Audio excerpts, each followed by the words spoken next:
यह कहानी एक जंगल में स्थित एक साधु महाराज की कुटिया की है, जहां साधु महाराज अपने दो शिष्यों दयानंद और बुद्धसेन के साथ शांति से रहते थे।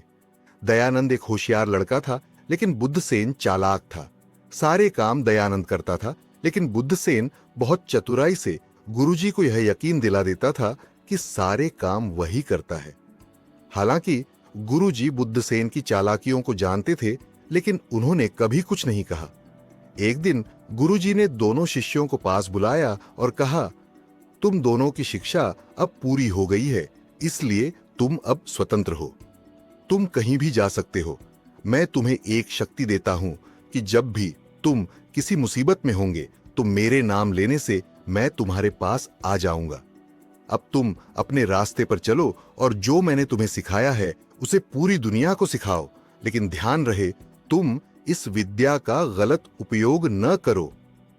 इसके बाद दोनों शिष्य गुरु का आशीर्वाद लेकर वहां से चल पड़े। रास्ते में चलते हुए दयानंद ने बुद्धसेन से पूछा, तुम आगे क्या करोगे? बुद्धसेन ने कहा, मैं अपनी विद्या से एक बड़ा साम्राज्य बनाऊंगा और उसमें राज करूंगा।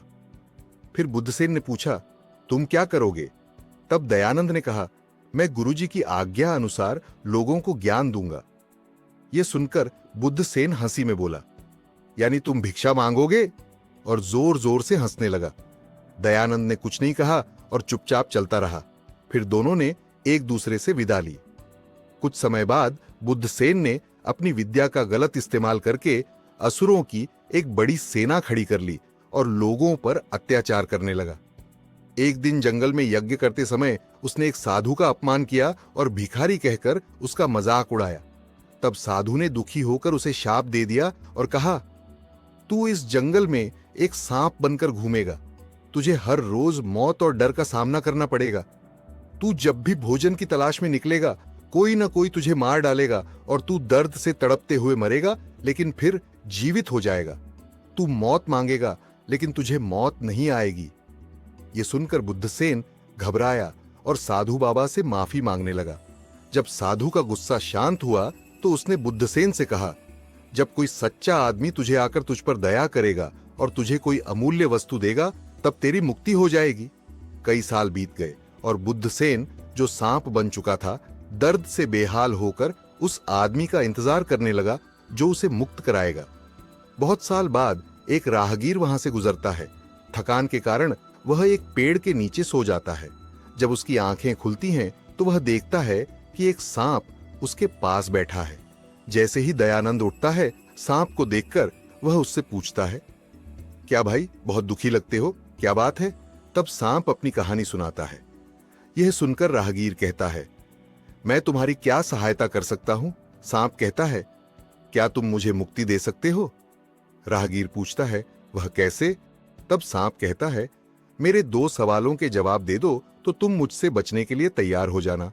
राहगीर थोड़ी देर सोचता है, फिर कहता है, ठीक है, पूछो, मैं तैयार हूं। सांप पूछता है, क्या तुम मुझे किसी प्रिय वस्तु को दे सकते हो? राहगीर कहता है, मेरे पास कोई प्रिय वस्तु नहीं है सिवाय मेरी गुरु के। तब सांप कहता है, तुम मुझे अपने गुरु दे दो। राहगीर कहता है, मैं उन्हें तुम्हें कैसे दे सकता हूं उनकी अनुमति के बिना? सांप कहता है, तुम उनकी अनुमति ले लो। तब राहगीर गुरुजी को याद करता है और गुरुजी उसके सामने प्रकट होते हैं। गुरुजी पूछते हैं, क्या हुआ? तब राहगीर उन्हें पूरी बात बताता है। गुरुजी उसे कहते हैं, क्या तुम मुझे इसलिए बुला रहे हो कि तुम मुझे देकर अपनी जान बचा सको? राहगीर कहता है, नहीं गुरुजी, मैं इस समस्या का हल चाहता हूं। तब गुरुजी सांप से कहते हैं, मनुष्य की सबसे प्रिय चीज उसका समर्पण होता है। मेरे शिष्य ने खुद को तुम्हें सौंप दिया है, इसलिए अब तुम शाप मुक्त हो। फिर बुद्धसेन अपने असली रूप में आ जाता है और गुरुजी को प्रणाम करता है। वह राहगीर का धन्यवाद करता है और गुरुजी उसे बताते हैं कि वह राहगीर कोई और नहीं बल्कि दयानंद था।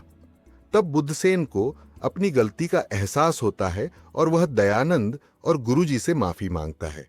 वह कहता है कि अब से वह कभी गलत काम नहीं करेगा और सभी की सेवा करेगा।